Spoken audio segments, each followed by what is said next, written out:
di sini kami menyertakan pengertian kelas sosial itu atau golongan sosial merujuk pada perbedaan hierarkis atau stratifikasi antara insan atau kelompok manusia dalam masyarakat atau budaya. Biasanya kebanyakan masyarakat memiliki golongan sosial, tetapi tidak semua masyarakat memiliki jenis-jenis kategori golongan sosial yang sama.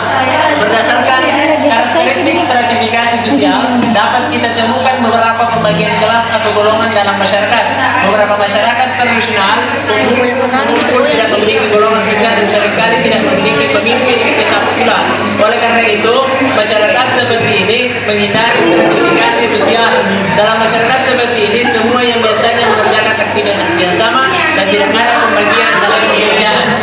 Golongan sosial terwujud karena suatu ciri yang dikarenakan kepada masyarakat yang bersifat spesifik dari pihak luar. Mirip dengan kategori sosial, dalam golongan sosial sudah muncul suatu ikatan sosial. Hal ini lebih disebabkan oleh adanya suatu kesadaran dalam kelompok golongan sosial sebagai akibat respon terhadap cara pandang orang luar terhadap suatu kelompok. Kemudian, selain itu kami menyertakan kelas sosial. Definisi kelas sosial itu secara umum kami juga menyertakan secara khususnya, yaitu menurut para ahli. Berikut ini adalah satu hal yang kami sertakan itu berdasarkan pendapat para ahli. Dari sini yang pertama adalah kelas sosial menurut para ahli menurut Pikirin A. Sorokin. Yang dimaksud dengan kelas sosial adalah pembendaan penduduk atau masyarakat ke dalam kelas-kelas secara bertingkat atau hierarkis, di mana perwujudannya adalah lapisan-lapisan atau kelas-kelas tinggi, sedang ataupun kelas-kelas yang rendah. Sedang yang kedua, ahli yang kedua juga mengungkapkan, yaitu Bernard Barber mendefinisikan kelas sosial sebagai himpunan keluarga-keluarga. Menurutnya bahwa kedudukan seluruh anggota keluarga dalam suatu anggota kelas terkait dengan kedudukan anggota keluarga lain. Bila mana seorang kepala keluarga atau anggota keluarga menduduki suatu status tinggi, maka status anggota keluarga yang lain akan mendapatkan status yang tinggi pula. Kemudian sebaliknya, apabila status kepala keluarga mengalami penurunan, maka penurunan pula status yang terjadi pada anggota keluarganya.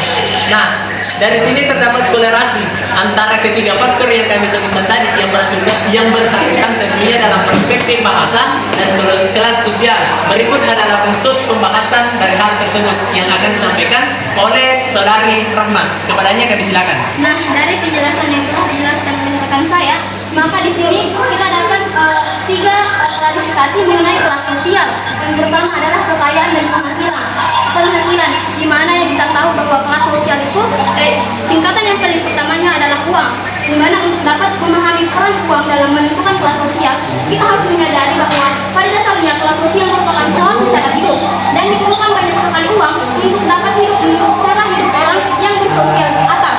Yang kedua adalah pekerjaan, di mana pekerjaan merupakan determinan kelas sosial lainnya. Pekerjaan juga merupakan aspek sosial yang penting, di mana karena begitu banyak segi kehidupan lainnya yang berkaitan dengan pekerjaan yang lain. Jika dapat mengetahui jenis pekerjaan seseorang, maka kita lebih mudah mengetahui di mana kelas sosial orang tersebut. Dan yang ketiga adalah pendidikan. Pendidikan merupakan salah satu strata tertinggi juga yang berdasarkan dari kelas sosial tersebut, yang berpengaruh atas lahirnya kelas sosial di masyarakat. Hal ini disebabkan karena apabila seseorang mendapatkan pendidikan yang tinggi, maka memerlukan biaya dan motivasi yang besar, di mana pendidikan mengapa menjadi salah satu kelas sosial yang paling atas, dikarenakan adanya cara bahasa, cara penampilan dan juga cara sikap. Kemudian dari beberapa definisi yang dikemukakan para ahli sosiologi di atas, dapat diambil kesimpulan bahwa kelas sosial adalah pembedaan penduduk atau masyarakat ke dalam kelas secara bertingkat atau strata, yang mana terjadinya pembedaan kelas dalam masyarakat tersebut didasarkan pada faktor ekonomi, pendidikan, pekerjaan dan juga penghasilan tersebut didasarkan pada status atau jabatan. Berikut adalah faktor-faktor pendukungnya. Adapun selanjutnya akan dijelaskan oleh rekan saya. Baik, oleh data yang disampaikan tadi, yaitu mengenai kekayaan dan penghasilan, pekerjaan, pendidikan, dan kesimpulan dari ketiga faktor tersebut, maka kita mengambil kembali antara kolerasi antara bahasa dengan kelas sosial ini sendiri. Di sini terdapat beberapa macam yang kami sertakan ini. Yang pertama adalah kolerasi antara bahasa dan kelas sosial. Yang pertama, kelas sosial merupakan stratifikasi atau pembedaan hierarki antara makhluk yang satu atau manusia yang satu dengan manusia yang lainnya. Nah, kriteria untuk mendefinisikan kelas sosial diantaranya adalah pendidikan, kekayaan, pekerjaan. Kembali lagi kepada penjelasan awal bahwasanya World Forum dan Skilling Research pada tahun 1998 sampai 1992 mengatakan bahwa di mana status adalah besarnya rasa hormat yang diberikan kepada orang atau kekuasaan adalah besarnya sumber daya sosial dan sumber daya material yang biasanya dikendalikan oleh seseorang. Kemudian selain itu kami menyatakan bahwasanya bahasa dan kelas sosial ini. Nah, bahasa dan kelas sosial ini adalah keterkaitan tertentu pada proses sosialisasi, yakni bagaimana seseorang ini memperoleh sesuatu identitas budaya yang khusus dan bagaimana ia memberi respon terhadap identitas tersebut. Kemudian ragam bahasa kelas sosial. Nah, ragam bahasa kelas sosial ini khususnya di Indonesia, terutama di negara kita, yaitu kelas sosial sekelompok pejabat yang mempunyai kedudukan tinggi. Ragam bahasanya justru non baku. Salah satunya ragam bahasa mereka dapat dikenali dari segi pelafalan mereka. Adanya variasi bahasa yang digunakan penutur bahasa dalam berkomunikasi disebabkan antara sesama anggotanya atau dengan anggota yang lain. Sebagai makhluk sosial, manusia tidak akan pernah bisa hidup sendiri karena pada hakikatnya manusia itu saling membutuhkan satu sama lain. Kemudian terakhir adalah masalah dalam mengidentifikasi kelas sosial. Nah, konsep kelas sosial sulit untuk ditentukan secara pasti disebabkan karena menentukan kriteria menutup kelas sosial bukanlah hal yang mudah. Berbicara tentang kelas sosial, maka akan ada pilihan antara yaitu yang ada pada kelas atas, bawah, dan bawah. Berikut adalah pemaparan kami mengenai kelas sosial. Kami persilakan kepada tim penanya yaitu kelompok 2 untuk memberikan pertanyaan sangatnya kepada kelompok kami. Baik, sebelum Anda memberikan pertanyaan, cara kami untuk menjawab pertanyaan adalah face to face. Setelah Anda memberikan pertanyaan, Anda akan menjawabnya. Baik, langsung saja. Bismillahirrahmanirrahim. Assalamualaikum warahmatullahi wabarakatuh. Langsung saja saya akan memberikan pertanyaan kepada kelompok 3. Mengapa di dalam suatu masyarakat kenapa ada kelas sosial atau pembeda dalam sebuah masyarakat? Baik, terima kasih atas pertanyaan yang telah diberikan oleh saudara Maya Sari dari kelompok 4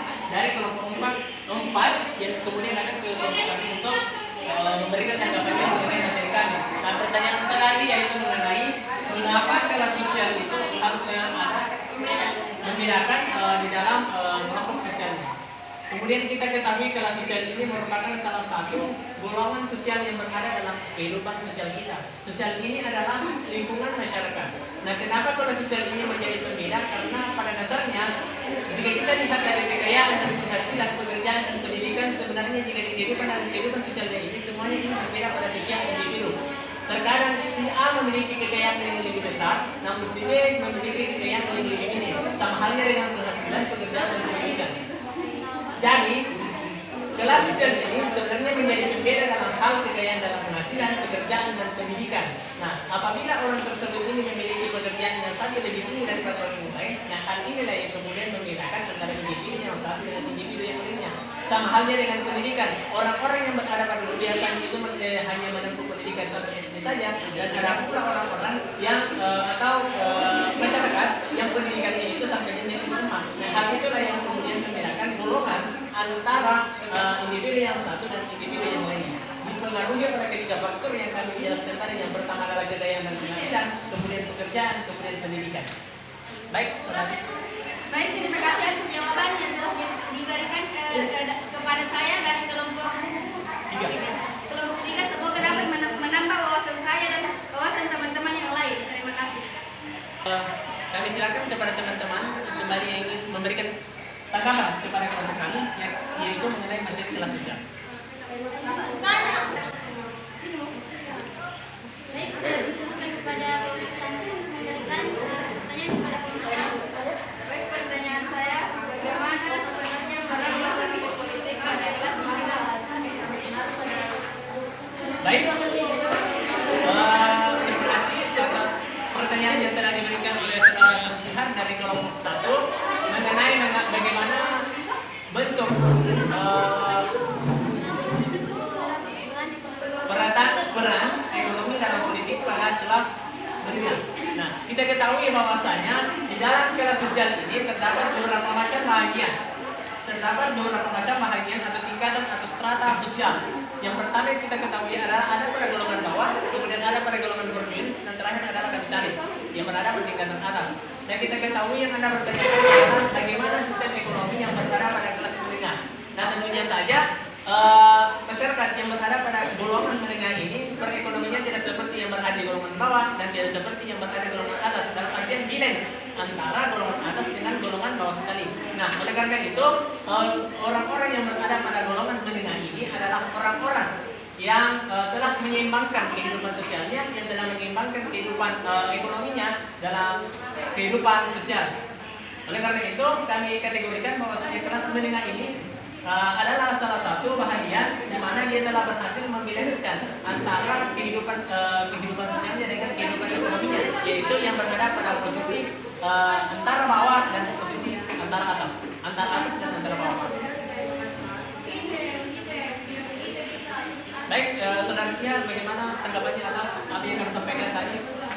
Baik, terima kasih atas jawaban yang Anda dapatkan. Saya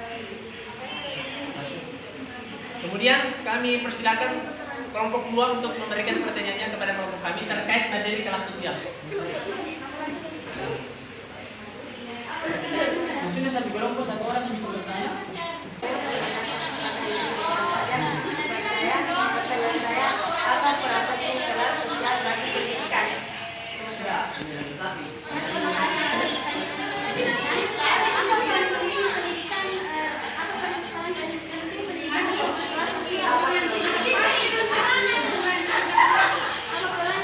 Kelas sosial tentunya diketahui bahwa di masyarakat juga ada kelas sosial, yang dimana di bagian kelas sosial tersebut memiliki tiga termasuk dalam kelas sosial, yaitu adalah kekayaan dan penghasilan, kemudian pekerjaan, dan kemudian pendidikan. Di mana pendidikan merupakan rata yang teratas juga termasuk dari kelas sosial. Di mana peran pendidikan di sini kita bisa mengetahui bagaimana orang-orang tersebut bisa berkata dengan baik, kemudian bersikap dengan baik, dan di mana pendidikan tersebut yang bisa membedakan antara kelas sosial bawah, menengah, dan juga atas. Jadi peran pendidikan di sini sangat penting karena dari pendidikan kelas tersebut bisa menyesuaikan antara kelas bawah dan juga kelas atas dan juga kelas menengah, sehingga dapat membentuk kelas sosial yang bisa rampung di dalam masyarakat. terima kasih jawaban yang diberikan kepada saya. Baik, terima kasih atas kesempatan yang telah diberikan kepada kami untuk mempresentasikan materi kami mengenai kelas sosial. Kemudian kami tutup materi yang kami sampaikan ini.